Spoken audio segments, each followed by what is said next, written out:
জয় গোপাল, জয় গোপাল। আমরা এখন প্রবেশ করব বিভূতি যোগের 14 নম্বর শ্লোকে। সেখানে ভগবান কি বললেন আমাদের প্রত্যেকের জানা প্রয়োজন। সর্বমেতাদারিতং মনং যস্মাং বদসি কেশবং ন হিতি ভগবান ব্যক্তিং বিদুর্দেবাং না দানবা। অর্থাৎ, হে কেশব, তুমি আমাকে যা বলেছ তা আমি সত্য বলে মনে করি।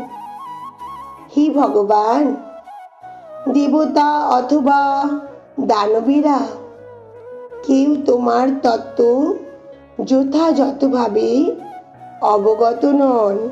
রাধে রাধে।